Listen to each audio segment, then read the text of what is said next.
I'm going to compare the Titleist TSR2 versus Srixon ZX5 drivers.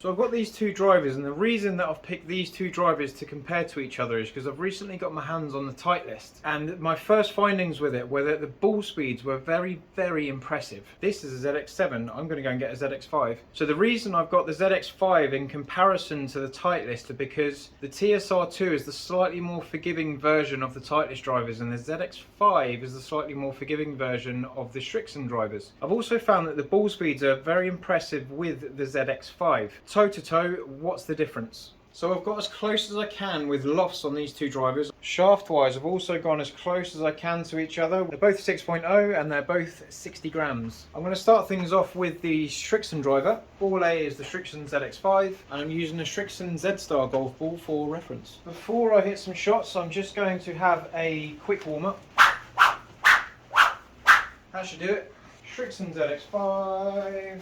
I'm going to hit like 5 shots with each driver and just get a feel for how they fly. Both shiny on the top. You've got a bit more carbon on the top of the Srixon visually.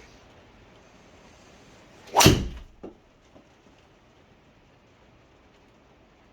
a little push.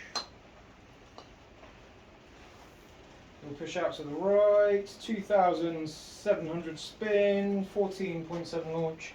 156 ball speed. What was that? That's 286, not bad at all. And shot 2.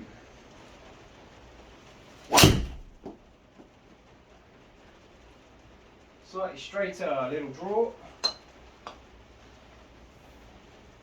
156 ball speed, 3,000 spin.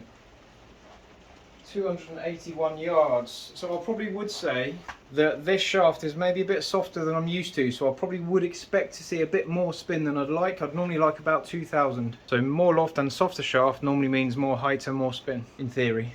And third shot. So I feel like I've self-corrected a little bit through each shot.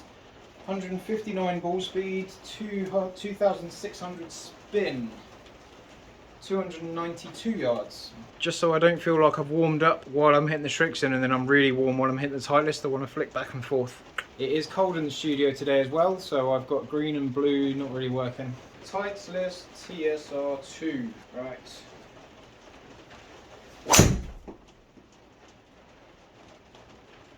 Nice and straight.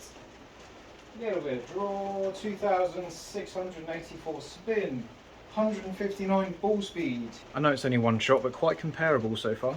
They actually feel quite similar in terms of weight, rebound. Give me any feedback on the sounds that you hear between the two, because sound can be a big factor of feel.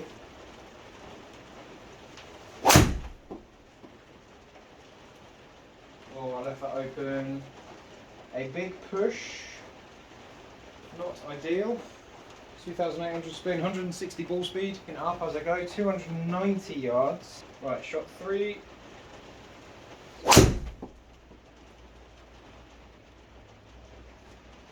I have left that face open. I've had 2,900 spin, 162 ball speed, so a bit more flare off the face. Again, I could be a little bit warmer. 290. What's that? That's 3. Okay, 2 more with the Srixon. Ball A. Now Srixon wise, the Srixon does look like it's got more loft on it. I can see more of the face. It also looks like it toes in just a little bit. If I were to put the Srixon on a lower loft setting, it would sit more open. So maybe it would take the edge off my visual cues and launch the ball a bit lower. Alright, shot 4 with the Srixon.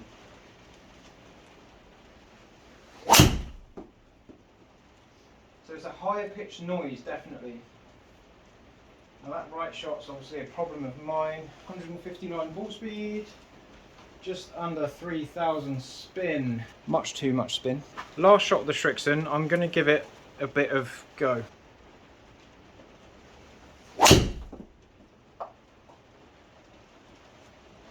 Push.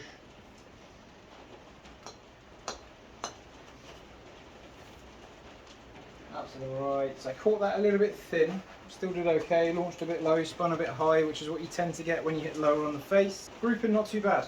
Last two with the Titleist. It definitely sits squarer behind the ball.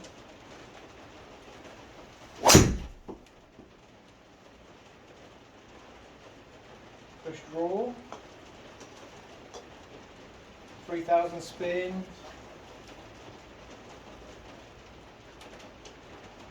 287, not too bad. Okay, I'm going to chase the ace on this last ball and try and hit it a little bit harder. That was a better connection. That direction's terrible.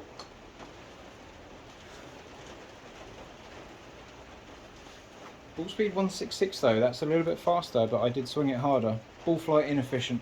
Okay, so the data between the two drivers, the last shot with each driver I tried to hit harder, and both of those drivers have gone at 3,700 for the Titleist and 3,619 for the Srixon, which is 700 or so above the average for each one, but they're in a similar sort of bracket. I'm going to delete those two off like that and like that, so then I've got more of a stock swing on the data. Ball speed by comparison, 157.6 on the Srixon, 160.3 on the Titleist, so the Titleist could have a slightly hotter face than the Srixon. Launch, there's only 0.4 degrees between the two. Spin rate wise, the difference is negligible. I've got slightly more draw spin on the Srixon. So I've got 316 of side spin on the Srixon and I've got 92 on the Titleist. So there could be a bit of directional correction from that slightly more closed face in the Srixon compared to the Titleist, which could be better for those that miss the ball right. Today that's me. Average direction to the right, 7.9 yards with the Srixon, 19.4 yards with the Titleist. Again, that could be linked to that closed face element of the Srixon driver. Peak height 45 with both, 45 yards highest point. If it gets that high, the wind's going to affect it more, so I want that lower in an ideal world. There is adjustability with each driver, which I can tune that flight a little bit more if I'm not changing loft and shaft. But the Titleist had 4 yards more carry with a slightly tighter dispersion. And in the end, it's 4 yards more for the Titleist compared to the Srixon, which is interesting because it's a very different price point. So we've got the Srixon's about £100, £150 maybe cheaper. So you're going to save yourself £150 and you have 4 yards different between the two because it's fresh to the market. But all in all, I've got the Srixon with a slightly more closed face, helping me hit a little bit more draw. I've got the Titleist with a slightly more consistent launch by 2 yards and a little bit more ball speed in comparison. But the reality is that they're 4 yards apart on this test. Hopefully see you on the next video.